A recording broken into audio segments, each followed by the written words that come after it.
Kasalukuyan po nagpapa-press conference ang pamunuan ng Taguig Pateros District Hospital kaugnay sa lagay ni Attorney Gigi Reyes na akusado sa pork barrel scam. Panoorin po natin ito. Mga dalawa lang po.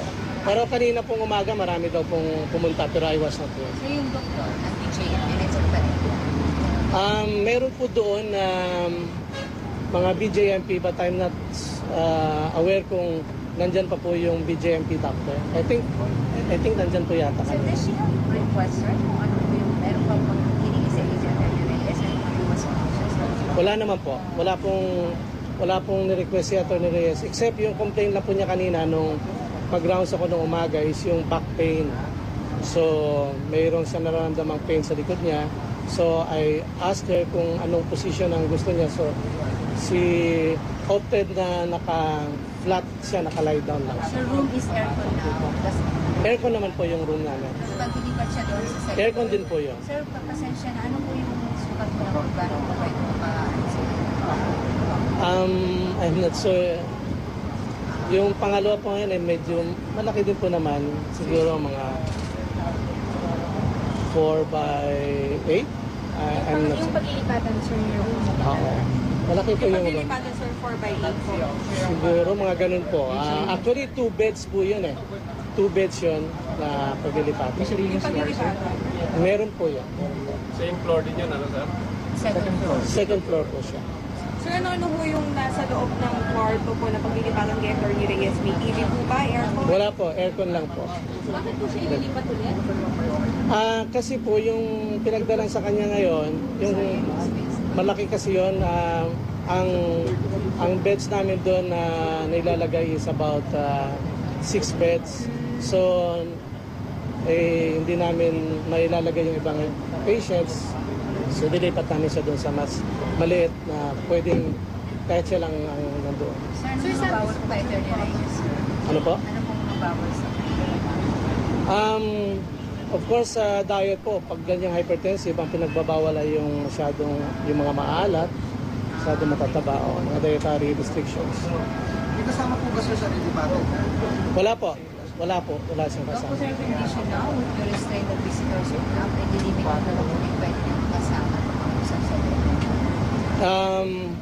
Actually, parang nare-restrain na rin kasi the BJMP are screening kung sino po yung mga pumapasok. So, hindi po talaga siya open to everybody. Sir, ilang BJMP personnel yung nakastation dun sa labas ng kwarto niyo? Madami po eh. More than siguro mga less than 10 yung nandoon kanina. Sir, kinain po ba niya Attorney Reyes yung version ng bago or ship or bago? Ano po? She bring her own food or kinain niya siya? Hindi ko pa po nakitang kumain siya kasi kaninang umaga at saka until now, hindi ko pa po nakita. Pero sir, kanina na-mention niyo na umiiyak pa rin po si Attorney Reyes. Kanina ba nung nagising siya, umiyak na naman ba? Ano bang na... Yun po, nung dumating ako kanina, may it's about 8:30 or 8 o'clock in the morning. May kausap siya, tapos yun na po. Umiiyak siya, sir.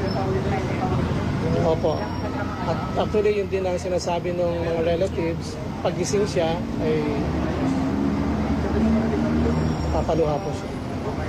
Dok, anong magiging panuntunan po dito sa temporary confinement ni si Attorney Gigi Reyes? Panuntunan po ng doktor ng ospital? Panuntunan regarding Dito sa mga bibisita po? So, depende po yan sa kanyang security escort. Kasi hindi po namin saklaw yun eh. So, yung BJMP po ang bahala doon sa security. So far, sino po yung kasama po ni Ms. Reyes? Relatives po niya eh. I'm not sure kung anong relationship. Mga ilan ulit yun, sir? Dalawa kanina sa loob. I don't know kung meron And how pa. many security detail po yun nasa Parang basta about less than 10 siguro. Kasi meron din kaming ibang inmates doon na naka-security din. Meron din po eh. I am not sure kung makakasama ba sila. Okay. Sir, may tanong ako sa sarili. Ano po? Sarili. Hindi po, may doktor po kami dito na siyang attending physician po niya. Pero sir, personal doctor po ni Attorney Reyes? Hindi naman. Wala po. Okay. Doktor Sir, po namin dito. Sir, by 1:30 kasi i-hear po sa Sandigan Bayan yung possible na paglipat kay Attorney Reyes sa PNP Custodial Center bilang kahilingan na rin ng kampo nila. If Opo. ever, sir, na magagrant yung petition na ito ng company Attorney Gigi at ngayong araw na ito i-transfer siya sa Custodial Center, safe po ba? Would As you per, recommend, sir? Would you recommend? as per her attending physician is concerned, no, yung pag-uusap namin kanina, we would rather observe her muna dito sa hospital namin right now. Kaya nga po, probably by tomorrow we can come up with a medical bulletin again kung paano na yung status. At least yung progress niya in 24 hours, pakikita po namin. Sir, but the condition also, let me clarify again. Hindi pa siya stable but she is on close monitor. Actually, vital signs stable siya. No problem with yung mga vital signs niya except yung probably related to her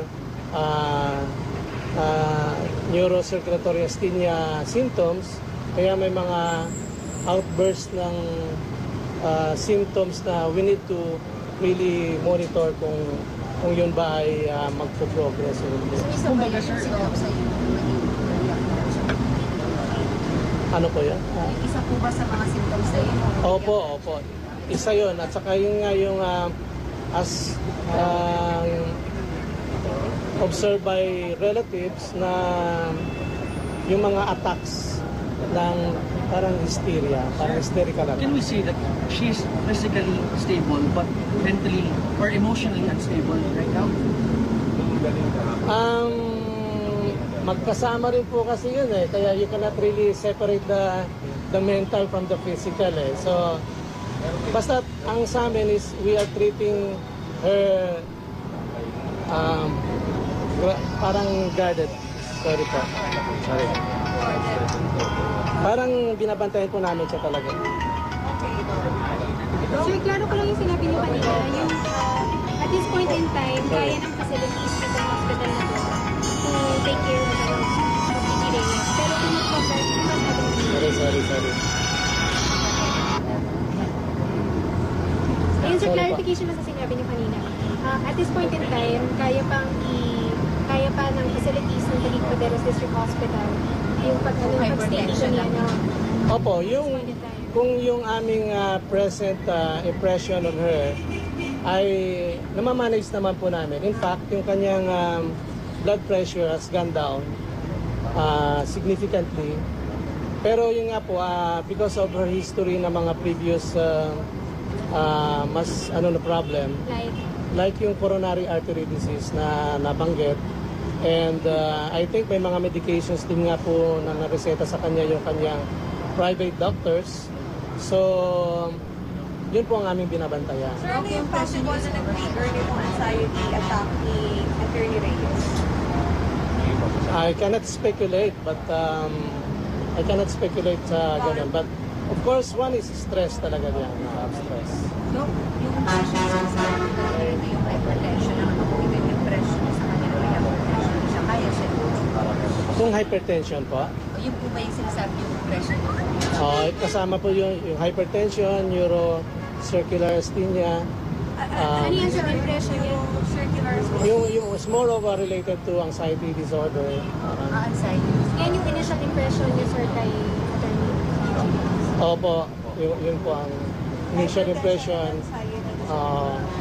So, plus rule out din namin, gawa nga ng based on the history na nakuha namin doon sa mga relatives, ay parang seizure disorder, yung parang convulsion, na parang siyang nag-seizure attack. So, we need to monitor her, baka nga yun ay seizure disorder talaga. Ano ba yung nagkawas ng seizure disorder? Marami pong pinanggagalingan ng seizure eh. Basta it is related to the brain. Sir, kapag nagkaroon ng seizure attack, what's the worst thing that would happen? Huwag naman sana nagka-patient ang nagkaroon ng ganyan attacks. Well, Well, kung mga seizure attacks ang worst na pwedeng mangyari, of course, pwedeng ma-injure yung pasyente during the attacks kasi mawawalan siya ng malay, kumama siya sa isang hard object, ma-injury yung kanyang head, or probably kung ma-prolong yung seizure, yung brain can produce yung tinatawag na anoxia or mababang level ng oxygen, and the brain cells can... Epileptic po ba? Yun po ay seizure, no? Yun ang general na parang epileptic. But we are not saying that Attorney Gigi has seizure disorder. Yan lang yung description as part of our parang kinukonsider din na pwedeng mangyari. Sir, ano po yung safe na pwede namin sabihin? Ano yung pwede namin i-quote for that particular... Nirurule out po namin yun. Ang seizure disorder, sir. Kasi base doon sa history na binanggit So, nila. i-rule out natin yung seizure disorder. Oo po, oo. May mga further workups po niyan na pwedeng gawin, and yun po yung mga neurologist although yung atin naman mga doctors dito are capable of kaya lang iba pong mga ancillary procedures, mga lab workups or anything na mga gadgets ay mga kailangan po siguro po. Kung seizure disorder, sir. Kung mga seizure disorders po na gano'n. At yan pa rin po ang bahagi ng pahayag ni Dr. Prudencio Santa Lucia, ang direktor ng Taguig Pateros District Hospital, kaugnay sa kalagayan ni Attorney Gigi Reyes matapos nga po siyang isugod sa ospital kaninang 1:00 ng madaling araw dahil sa pamamanhid ng kanyang katawan. Hanggang sa mga sandaling ito ay inoobserbahan pa po sa ospital si Attorney Gigi Reyes at nagrereklamo po siya ng back pain.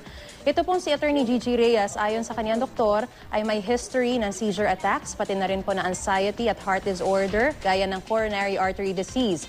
At ang kanyang blood pressure po ay na nakuha kanina ay 130/90. Na stress at nagpanic po raw itong si Attorney Gigi Reyes matapos siyang ipasok sa selda.